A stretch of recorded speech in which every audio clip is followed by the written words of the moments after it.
few more joyous occasions in the year than the London Marathon. It brings lots of people together. People enjoy cheering their friends and family on to enjoy the simple pleasure of running. But the marathon was disrupted by a protest by a group called Youth Demand. They want a trade embargo on Israel and threw red powder paint over Tower Bridge during their London Marathon this weekend. 2 people have since been arrested.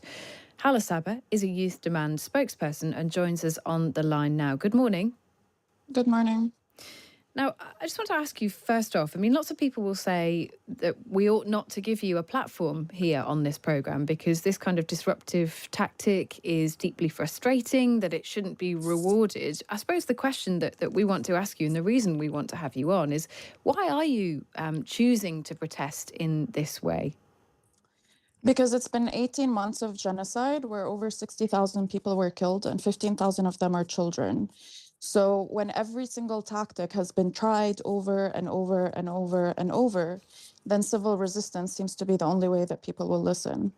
Well, lots of people say that it does the opposite, that actually, protesting, there are lots of protests most weekends against the Israeli government, that joining one of those, the power of joining a movement like that is a much better way to protest, as opposed to targeting, if you just let me finish the question, as opposed to targeting the London Marathon, which has absolutely nothing to do with Israel. Did that work? Did the peaceful protests work after 18 months?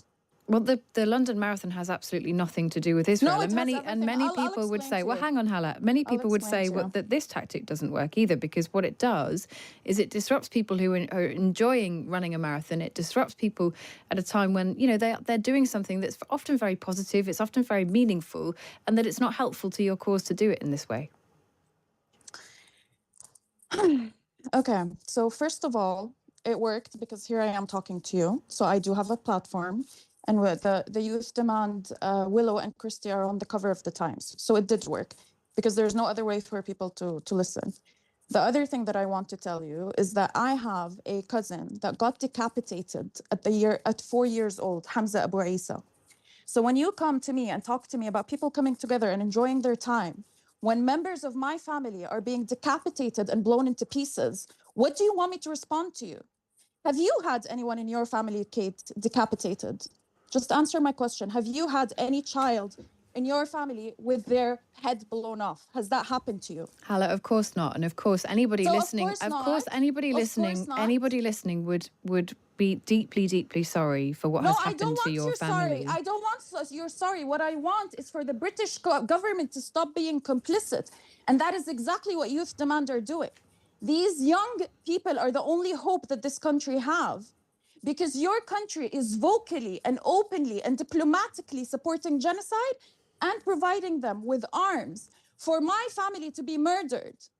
So don't tell me you're sorry, because your sorry is not doing anything for me. The least they can do is disrupt a marathon. That's the bare minimum.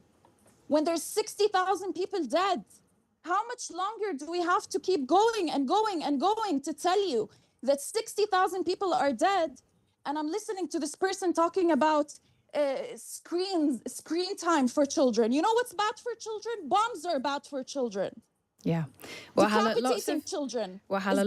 lots of people have made that point, and we have given you a moment to come on and answer some of the questions that people have about the way that protest was carried out at the London Marathon over this weekend. And I think you've made your points about the reason that you think that this is an effective way to make those arguments. That is Hala Sabbah there, a Youth Demand spokesperson. The line between throwing paint at the London Marathon to a trade embargo on Israel, to the conduct in a war in the Middle East is such a ridiculous line to draw, however you do it. And you have to feel sorry for people whose families have suffered. Of course you are, but we're just human beings. This notion that, well, what's happened to your family? Well, have your family ever suffered? We can all empathise with the suffering of people. We can empathise with the sufferings of people in Gaza. We always do that. But I just find this notion that you can throw a bit of paint and the world changes.